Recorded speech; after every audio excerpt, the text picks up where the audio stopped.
Bueno, buenas tardes a todos. Bienvenidos el día de hoy a la Cátedra Lorencita Villegas de Santos.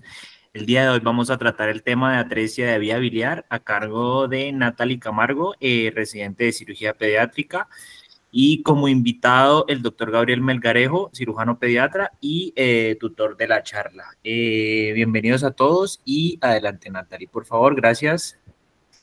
Bueno, gracias, Eric. Buenas tardes a todos. Como ya dijo, vamos a hablar sobre atresia vía biliar. Entonces, en cuanto al temario, lo vamos a dividir en epidemiología, fisiopatología, clínica, recomendaciones diagnósticas, manejo quirúrgico y vamos a hablar sobre algunas controversias actuales. ¿Cuáles son los predictores de éxito en una portoenterostomía? La edad importa para una cirugía de Kasai. En pacientes mayores de 90 días se realiza cirugía de Kasai o trasplante hepático primario, efecto de la portoenterostomía previa en pacientes sometidos a trasplante de hígado, esteroides en posoperatorios de cirugía de Kasai y cirugía vía abierta versus laparoscópica. Entonces, recordar que la atresia vía biliar es una colangiopatía obliterante de los conductos biliares intra y extrahepáticos que es la responsable del 80% de los trasplantes hepáticos. Esta tiene una incidencia que es alta a nivel de Asia y se reporta de 100 a 500 por cada 100.000 recién nacidos, principalmente en Taiwán y Japón. En Europa, esta incidencia baja de 5 a 25 por cada 100.000 recién nacidos vivos y a nivel occidental es aún menor de 0.5 a 0.7 por cada 10.000 nacidos vivos. Como vemos acá en esta imagen, la incidencia es mayor a nivel oriental y teniendo una incidencia por cada 100.000 recién nacidos vivos mayor en China, le sigue Taiwán, Corea y Hong Kong. Entonces, sus fenotipos pueden ser 4, la no sindromática de atresia vía biliar o denominada también aislada, es la más frecuente que se presenta en el 70 y 80% de los casos. Puede tener algunas susceptibilidades o alteraciones en algunos genes como son los que vemos acá y como ya dije, pues es la más frecuente. La otro fenotipo es la forma sindromática, que es del 10 al 15%. Estas son malformaciones esplénicas asociadas a atresia vía biliar y a la mayoría de ellas están asociadas a alguna alteración genética, principalmente en la vía PKD1L1. Y tenemos otros dos fenotipos, que es la quística, que se produce en el 5 al 10% de los pacientes, y la asociada a citomegalovirus con IgM positivo, que se presenta en el 10% de los pacientes. Entonces vemos acá esta tabla en donde vemos que la, como ya dijimos, es la más frecuente. La sindrómica, en cuanto a las alteraciones o malformaciones esplénicas asociadas a atresia vía biliar, 100% de ellas van a tener alguna alteración en el vaso, ya sea polisplenia, asplenia, y puede tener otras malformaciones asociadas como son situs inversus, vena porta preduodenal, ausencia vena cava inferior o cardiopatías. Otro síndrome puede ser el del ojo de gato, que está asociado con coloboma, atresia no rectal y enfermedad coronaria, que se debe principalmente a una aneuploidía del cromosoma 22. Los sindrómicos pueden también estar asociados con atresia de esófago, atresia yeyunal, sin embargo es muy raro. Tenemos la quística, que se presenta detectándose un quiste a nivel pues prenatal, en el periodo prenatal o postnatal. Y como ya dije, el de citomegalovirus, que estos pacientes van a tener mayores niveles de AST y mayores tamaños de vaso, también con anticuerpos IgM positivos. Entonces recordemos un poco en cuanto a la embriogénesis. Recordar que en la cuarta semana de gestación va a surgir un esbozo en la unión del intestino anterior con el intestino medio. Este esbozo va a tener una pars craneal y una pars caudal. La pars craneal va a dar origen a lo que va a ser el hígado y la vía biliar intrahepática, y la caudal va a dar origen a la vía biliar extrahepática, la vesícula y el conducto cístico.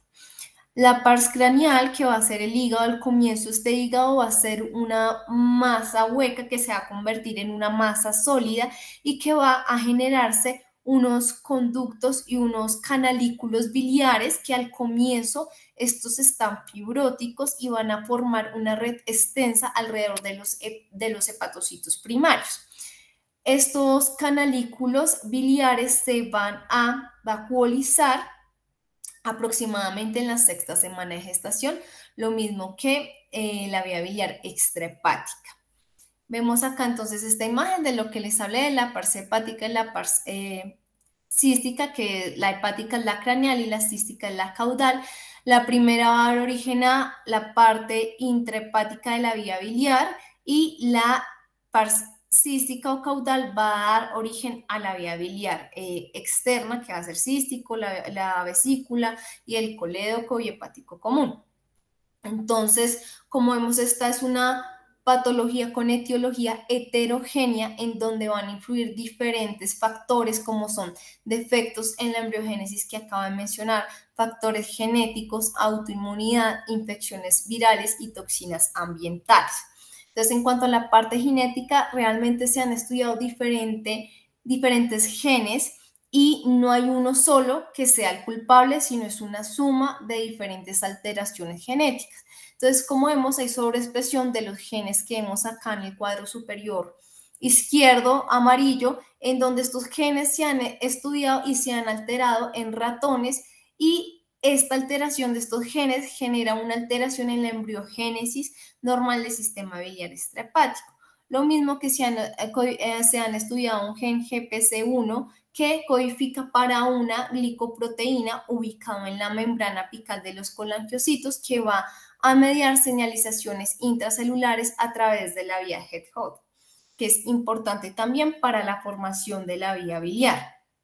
Toxinas ambientales también se han estudiado y en la literatura se reporta que en Nueva Gales, en 1964, en Australia, era un verano caluroso, con mucho calor, y los corderos iban a beber agua a un lago, a un estanque, y estos corderos tuvieron crías que tuvieron clínica compatible con atresia vía biliar. Cuando estos se estudiaron, se dieron cuenta que el factor común era una planta denominada miga roja, o con su nombre científico Disphania glomulífera, en donde tenía un isoflavonoide que ingerían estos corderos y que generaba atresia biliar, y lo denominaron bilatresona. Esta isoflavonoide se estudió y se dio en peces cebras, generándose en ellos atresia vía biliar. Sin embargo, en los humanos no se ha comprobado que exista una toxina que genere atresia vía biliar. Sin embargo, plantas primas de estas, de la miga roja, son plantas que dan la remolacha y las acelgas. Sin embargo, esto no está comprobado en humanos como una toxina ambiental única que genere en el humano atresia vía biliar. En infecciones virales tenemos diferentes virus como son citomegalovirus, virus del papiloma humano, virus herpes 6, Epstein-Barr, reovirus, rotavirus, que lo que ocasiona son una infección en los colangiocitos, una infección citopática, y se da una expresión de diferentes integrinas que generan quimiotaxis, migración de diferentes células preinflamatorias a nivel de la vía biliar y daño también en los colangiocitos. Entonces, acá en esta imagen o en este algoritmo vemos el mecanismo de lesión epitelial. ¿Y en qué consiste? Vemos que primero hay una respuesta, ya sea a nivel ambiental, ya sea a nivel genético, que va a ocasionar una respuesta inflamatoria. Esta respuesta inflamatoria es inducida por la interleuquina 8 y interleuquina 15, que es producida por las células dendríticas. Al producirse estas interleuquinas, las células natural killer van a generar un aumento de esta respuesta inflamatoria, dañando el epitelio. Al dañarse el epitelio, ocasionan una quimiotaxis de diferentes células a nivel intraductal, por lo tanto van a generar una obstrucción. Y se genera el interferón gamma, que va a activar la vía de interleuquina 33, aumentando la respuesta de diferentes linfocitos que a nivel también del hígado van a activar las células estrelladas, que van a generar fibrosis. Es como el modelo general a nivel inmunológico, que una respuesta, como ya dije, ambiental o alguna toxina o también genética, me va a desencadenar esta respuesta proinflamatoria que me va a obliterar esa vía biliar. Acá un poco más de lo que acabo de decir, de la interleuquina 33, activa las células linfoides innatas tipo 2, que estas van a actuar a nivel de la interleuquina 13, a nivel de la vía biliar extrahepática en los colangiocitos, generándose pues la fibrosis y daño en ellos, y a nivel del hígado a través de las células estrelladas. También se han estudiado el microquimerismo materno, que se ha visto que en bebés varones con atresia vía biliar tienen un aumento triple de las células de origen materno en el hígado, que estas son CD8 positivas quiméricas, y lo que va a hacer el organismo pues del bebé es que por medio de las células natural killer CD45 las reconoce como no propias y son capaces de iniciar un daño autoinmune, dañando los colangiocitos y pues esta vía biliar. Entonces, como vemos acá, tenemos la patología, que es atresia vía biliar, y que está a depender, o su etiología ya son por factores genéticos, como ya lo mencioné, desarrollo alterado de los conductos biliares intra y extrahepáticos, alteraciones inmunológicas y respuestas proinflamatorias, y factores también ambientales, como son infecciones virales o toxinas ambientales, que aún siguen en estudio y que no se han descubierto que sea solo por una causa. Por lo tanto, esta es multifactorial. Entonces, aquí tenemos, como ya dijimos, es multifactorial. Puede ser que en el periodo embriológico haya algún error que cause un fenotipo con malformaciones esplénicas asociadas a atresia vía biliar, y esta se soporta también con alteraciones genéticas. También tenemos el fenotipo de atresia biliar aislado, que es la más frecuente y que puede tener susceptibilidades en algunos genes, como es en el ADD3. Tenemos también que por alguna infección viral, ya sea en el periodo fetal o perinatal, me produce una respuesta inflamatoria que me puede generar una atresia vía biliar. Y vemos que también se ha estudiado que en el segundo trimestre, si ocasiona algún evento isquémico, me puede generar el fenotipo quístico de atresia vía biliar. Tenemos aquí la clasificación, la tipo 1, en donde está comprometido o obliterado el conducto colédoco; en la tipo 2A, el hepático común; en la 3B, desde el hepático común hacia distal; y en la 3, que es el más frecuente, desafortunadamente, toda la vía biliar extraintrahepática está comprometida. Entonces, en cuanto a la clínica del paciente, es una ictericia progresiva. Vamos a tener que el paciente puede presentar heces acólicas, orina oscura, puede presentar hepatomegalia, ascitis y esplenomegalia. Cuando ya tiene hepatomegalia, ascitis y esplenomegalia, el paciente puede tener una hipertensión portal. Pero la clínica a veces no es tan fácil de reconocer, y esas heces acólicas tampoco son tan fáciles para los papás y para los pediatras. Por eso se han realizado programas de detección con esta tarjeta que ven acá en el diagrama, en donde las fotos 1, 2 y 3 son signos de alarma de heces acólicas. Se les da a los padres y también a los pediatras para que ellos reconozcan que son unas heces acólicas.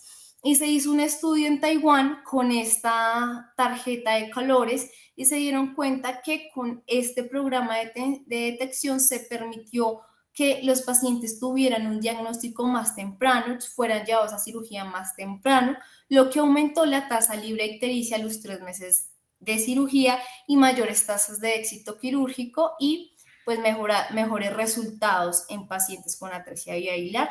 Este estudio al comienzo fue en Taiwán. Ya se han desarrollado diferentes estudios de detención en diferentes países que han mostrado éxito con estas tarjetas. Entonces, en cuanto a los biomarcadores séricos, tenemos entonces que los pacientes presentan una bilirrubina conjugada con una sensibilidad del 100% y especificidad del 99%. Una gamma-glutaminosferasa puede estar alterada.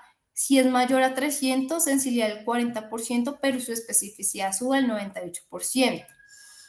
Relación de la gamma-glutamina con la DST, también una sensibilidad del 89%, especificidad del 72%, y otros biomarcadores que realmente no se utilizan en el día a día, que son muy difíciles de encontrar, como las metalamiproteinasas, que pues estas realmente no los usamos al día a día.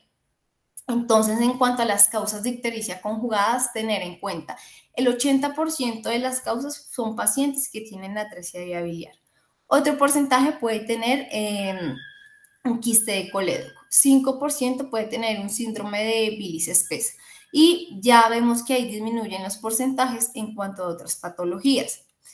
La ecografía es un método muy importante que nos puede ayudar en el diagnóstico. Los pacientes pueden presentar hepatomegalia y uno de los signos que se hablan en la ecografía es el signo del cordón triangular fibroso, pero este tiene una sensibilidad no tan alta, del 49 al 73%.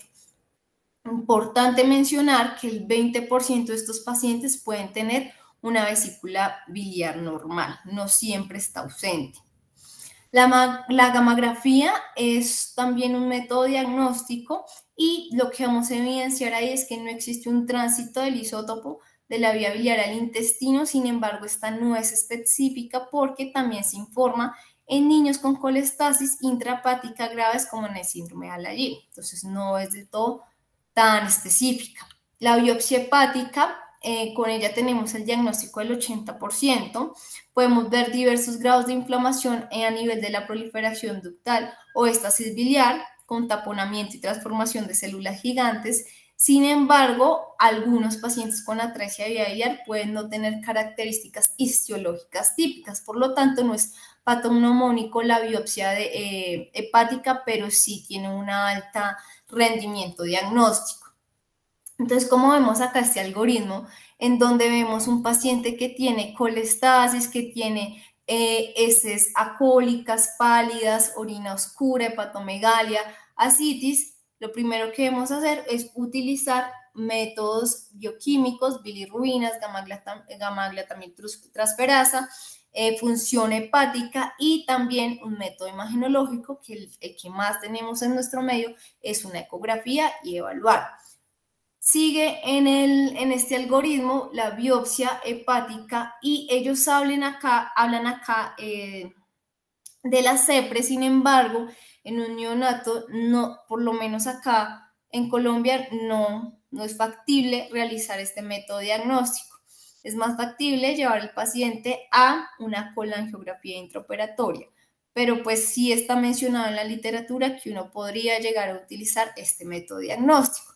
Entonces, como a veces el diagnóstico en estos pacientes no es fácil, traje y busqué este artículo que me pareció interesante, donde ellos hablan sobre un algoritmo y el objetivo de ellos fue diseñar y validar un método predictivo para atresia de vía biliar utilizando datos disponibles en la presentación clínica inicial.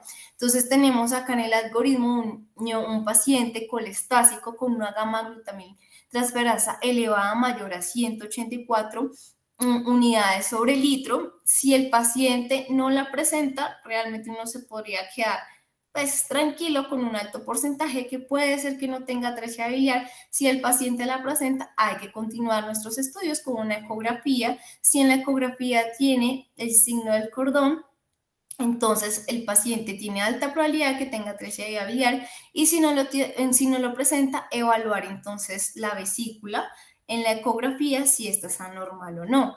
Con este normograma, que realmente ellos, al realizar su análisis multivariable, se dieron cuenta que estas tres variables que yo mencioné son pues de gran utilidad para llegar al diagnóstico, con una sensibilidad del 77%, especificidad del 86% y una precisión diagnóstica general del 83%. Este es otro artículo que es un metaanálisis que mide los diferentes métodos diagnósticos, y vemos acá en esta tabla que realicé que la biopsia hepática tiene una sensibilidad del 98% y una especificidad del 93%. La ecografía, un 77%, especificidad del 93%. La colangioresonancia, un 96% de sensibilidad y especificidad del 58%. Miren que acá las heces acólicas pues tampoco les va tan mal en cuanto a sensibilidad, el 87%, una especificidad del 78%, y el perfil hepático tiene buena especificidad con un 97%. Entonces, ¿qué es lo que concluyen? Pues este artículo es que la tasa de precisión de la biopsia hepática percutánea es mejor que todos los métodos no invasivos. Sin embargo, debemos tener en cuenta cuáles métodos son invasivos y cuáles no, y cuáles son las ventajas y desventajas de cada uno de estos métodos mencionados. Por lo tanto, lo que ellos recomiendan es una combinación de métodos diagnósticos multidisciplinarios no invasivos. Es la primera opción para el diagnóstico diferencial de atresia biliar, para diferenciarlo de otras causas, como son el perfil bioquímico y imagenológico más la clínica. Si tenemos esos 3 positivos, tiene alta probabilidad de que tengamos el diagnóstico de nuestro paciente. Entonces, ya después de hablar de la clínica, vamos a hablar sobre el tratamiento. El tratamiento de estos pacientes es quirúrgico, ya sea con una portoenterostomía o con un trasplante hepático. Está reportado en la literatura que a pacientes que se les haga una portoenterostomía tiene una eliminación de la ictericia del 55 al 60% en los bebés que llegan a UNCASA y con una mediana de edad de menores a 50 días, con una supervivencia del hígado nativo a 5 años de aproximadamente el 50% y una supervivencia general del 90%.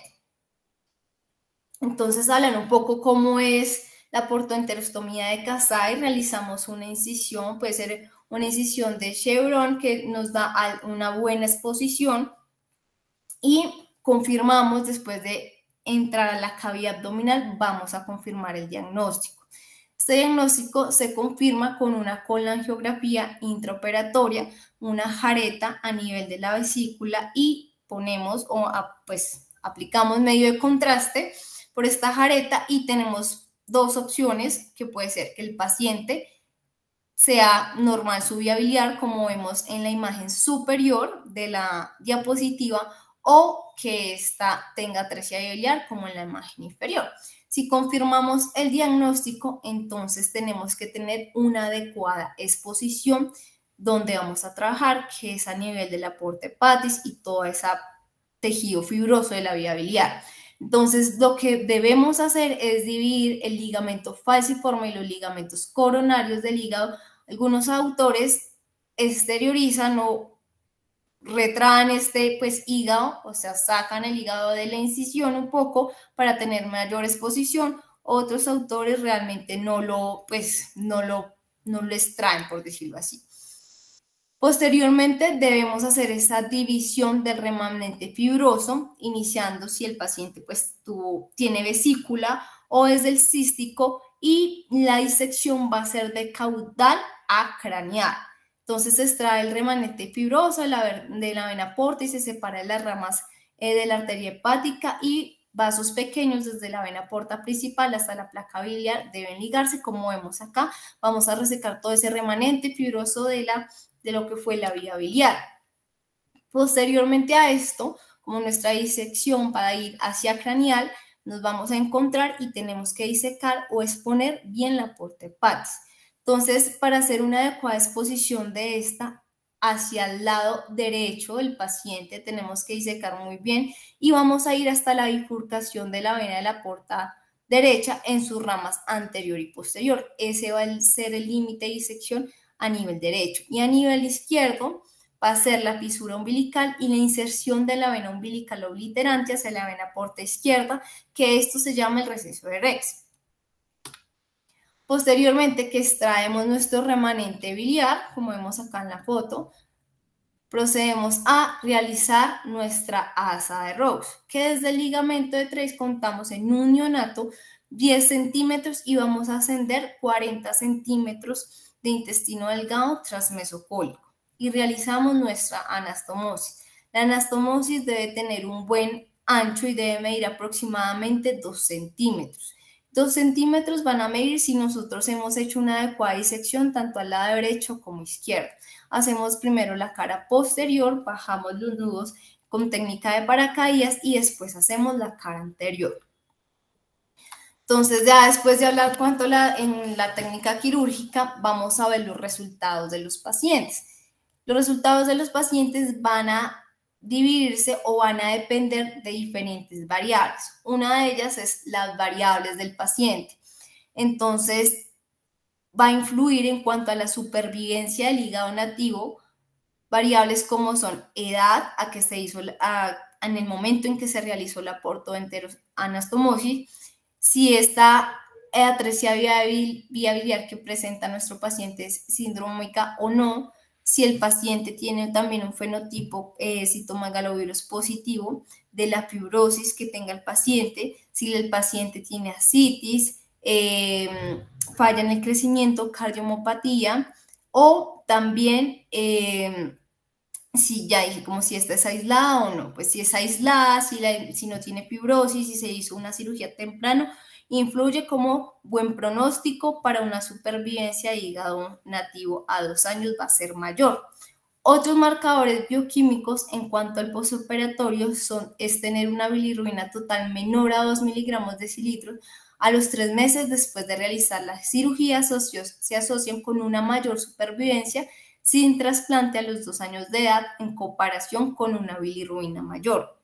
En lactantes con una bilirrubina mayor a 2 tiene una mayor probabilidad de desarrollar complicaciones de enfermedad hepática como ascitis, hipoalbuminemia o coagulopatías, o niveles elevados de gamma-glutamina. El índice de relación de AST con plaquetas también, si es elevado, también tiene peor pronóstico.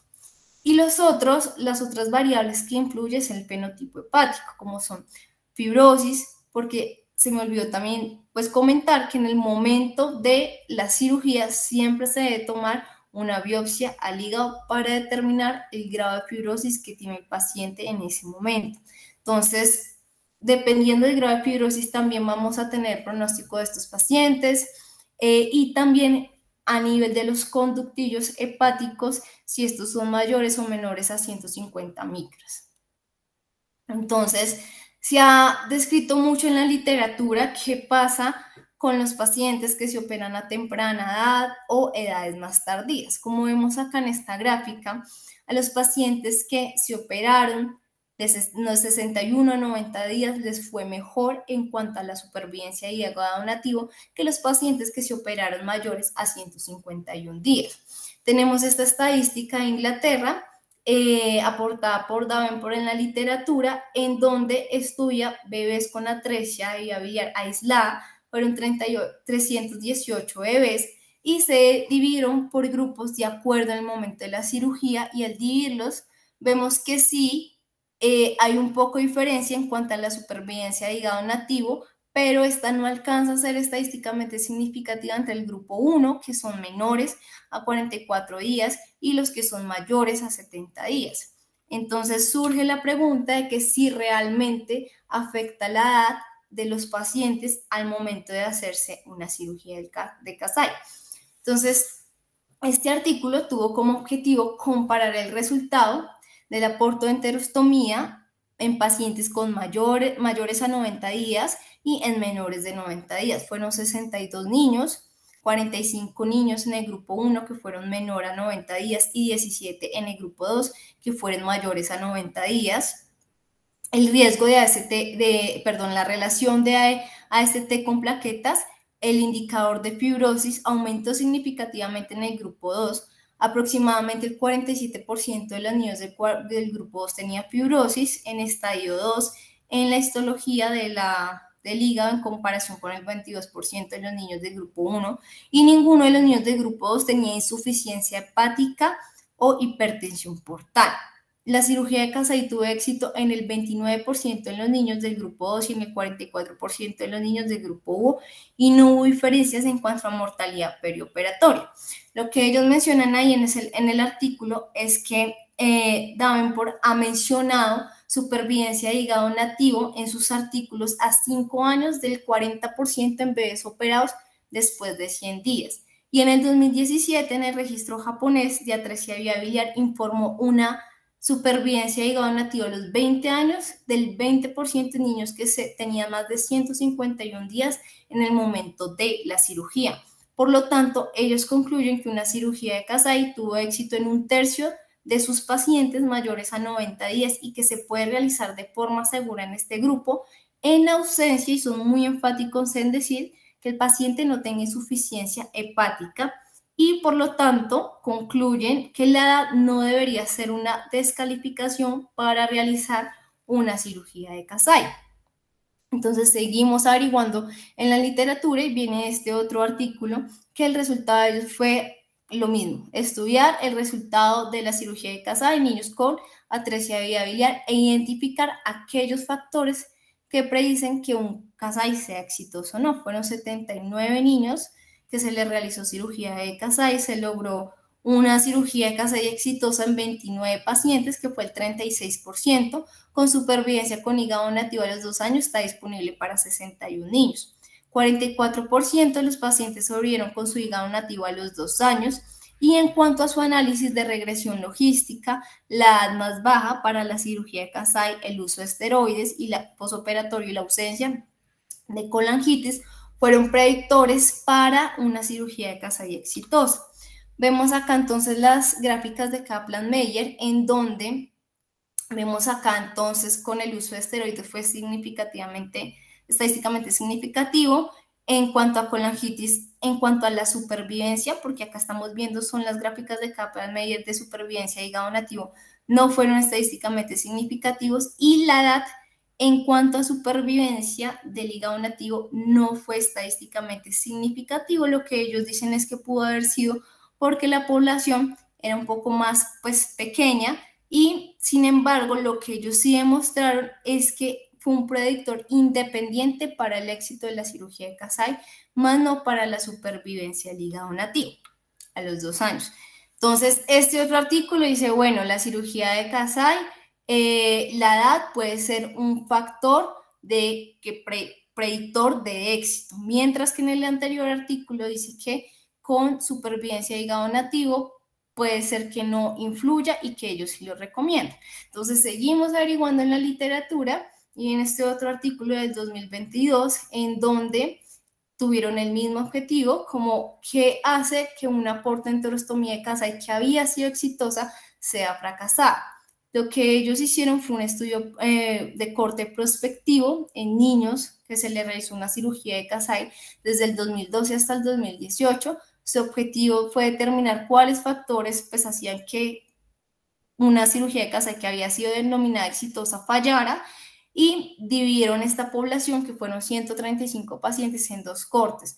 El 22% de ellos fue la corte A, que requirieron trasplante de hígado, y el 67% de los niños no llegaron a una adecuada eliminación de la bilis y no requerían trasplante de hígado. Entonces, en la corte A, que fueron los niños que fueron llevados a trasplante de hígado, ellos entonces estudiaron esta corte y vieron que tenía alta incidencia de colangitis y signos de hipertensión portal, y al estudiar y al observarlo durante 3 meses después del postoperatorio, vieron que algunas variables eran estadísticamente significativos para a los 2 años requerir trasplante de hígado, como fueron el aumento de la bilirrubina, la relación de AST con las plaquetas y el INR con ascitis evidenciada por la ecografía.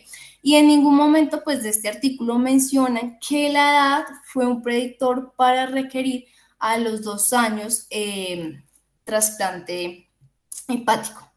Entonces, lo que ellos también concluyen es que evidenciaron que pacientes después de un Kasai que presentan mayor recurrencia o episodios de colangitis pueden requerir a 2 años que se les realice un trasplante de hígado.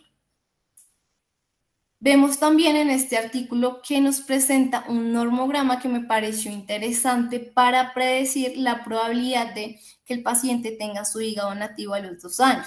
Y este normograma tiene en cuenta la edad, METAVIR Score, que es una escala de fibrosis que realiza el patólogo con la muestra, y nos reportan 4 etapas de fibrosis. Y la otra variable que está aquí, que es la rigidez del hígado por elastografía, el aclaramiento pues de la bilis y la colangitis. Y de acuerdo, uno lo puede usar de acuerdo a los porcentajes y a la sumatoria, me da una probabilidad o un porcentaje de supervivencia del hígado nativo, con una especificidad de este normograma del 93%, y una especificidad del 87%.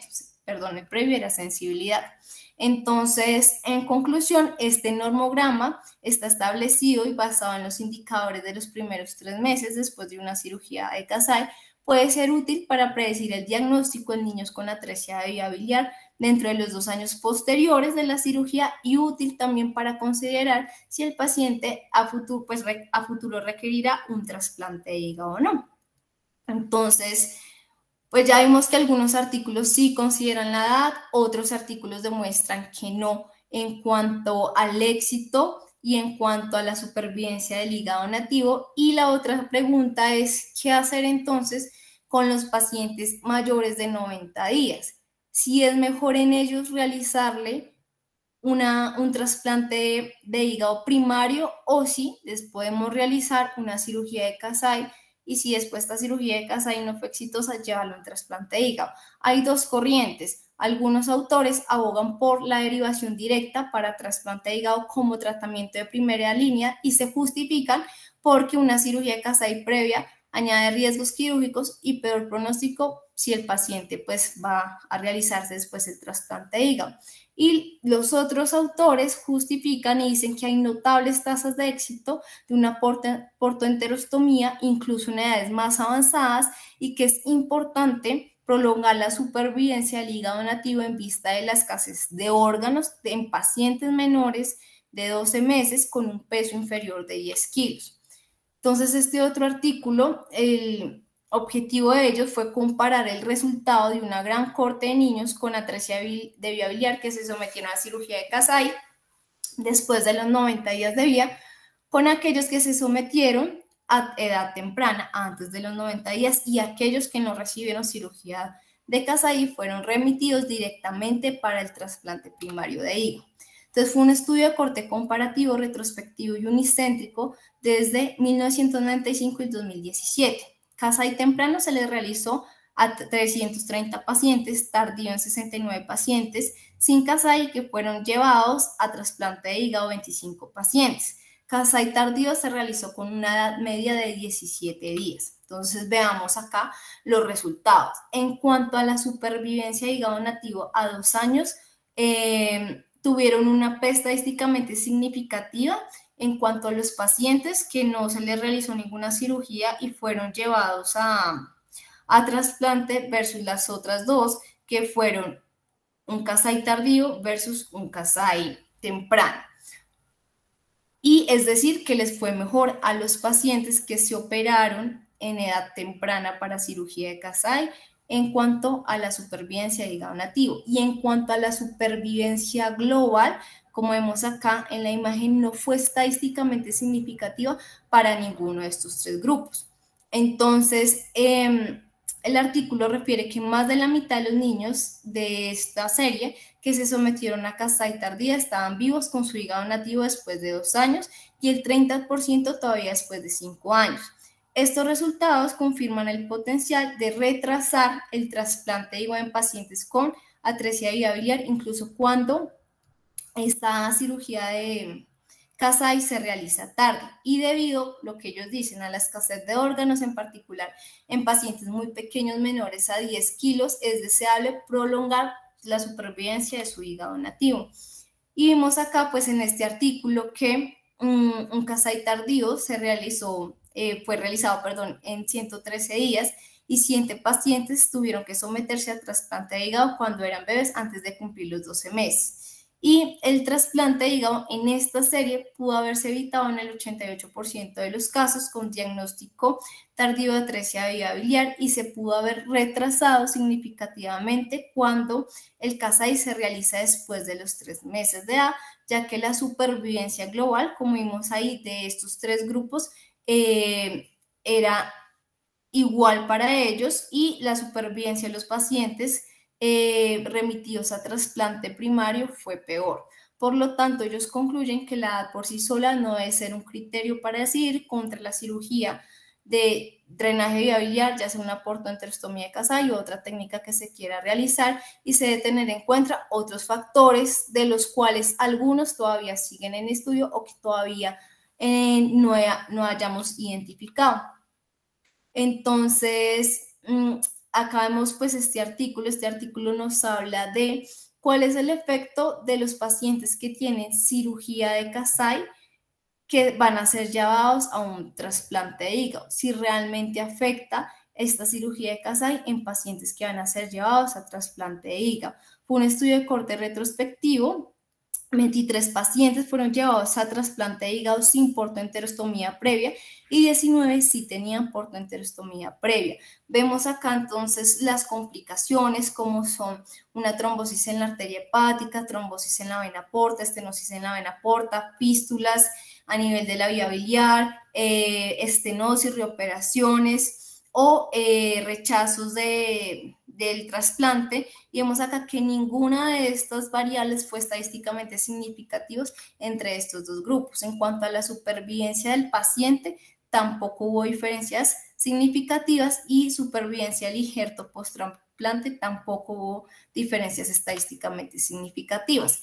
Vemos también esta revisión sistemática y metaanálisis que está todavía en publicación, como en periodo de publicación, es de este año, y ellos lo que realizan es un metaanálisis también evaluando la supervivencia tanto del trasplante o del órgano a un año de los pacientes que tenían cirugía de Kasai previa, que fueron llevados a trasplante de hígado, versus los que no, y vemos en estas dos gráficas que no fueron estadísticamente significativos, lo mismo que a 5 años la supervivencia del injerto y del paciente tampoco fue estadísticamente significativo, lo que concluye que los pacientes que tienen portoenterostomía de Kasai previa y que se llevan a trasplante de hígado no va a influir en cuanto a complicaciones, supervivencia del injerto o supervivencia del paciente. Entonces sí se pueden operar pacientes mayores de 90 días primero, realizar una cirugía de Kasai,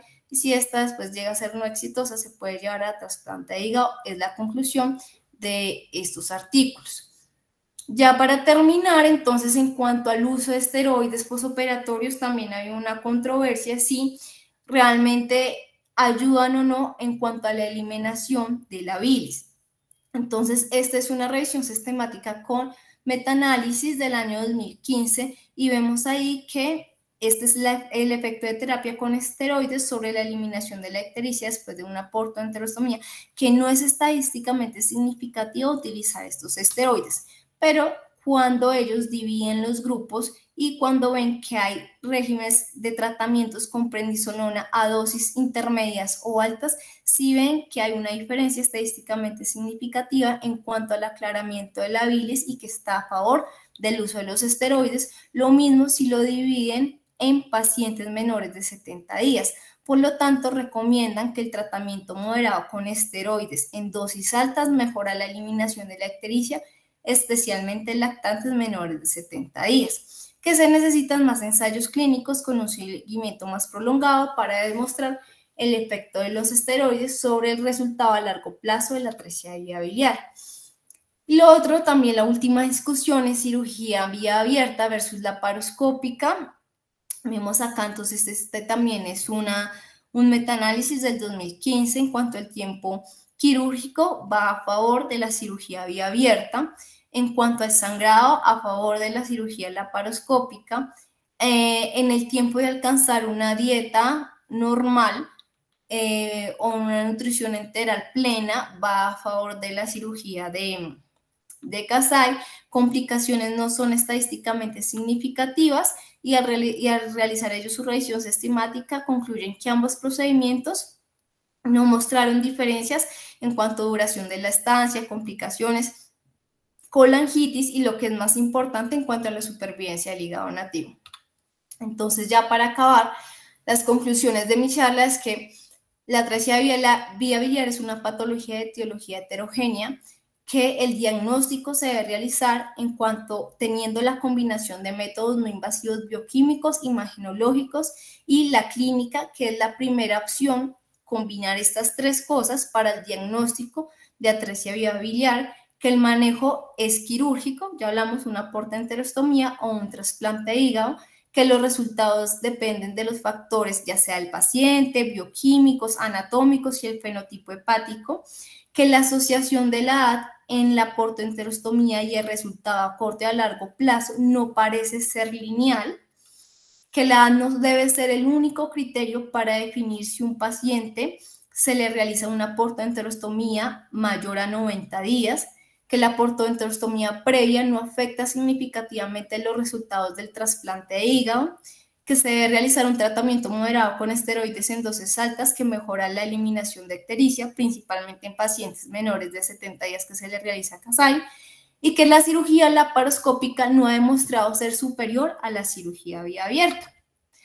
Y termino con esta frase y es: si he llegado a ver más lejos que otros es porque me subí a hombros de gigantes.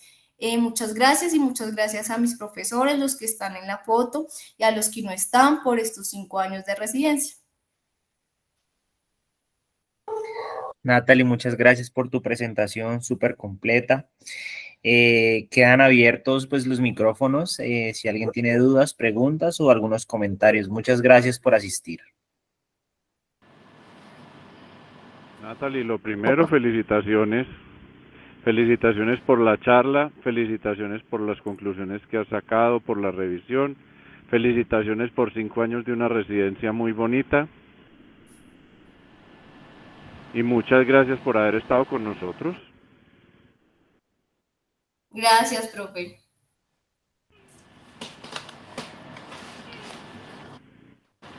Hola Natalie, muchas gracias, sí, muy ordenada, muy metódica la conferencia, muy documentada.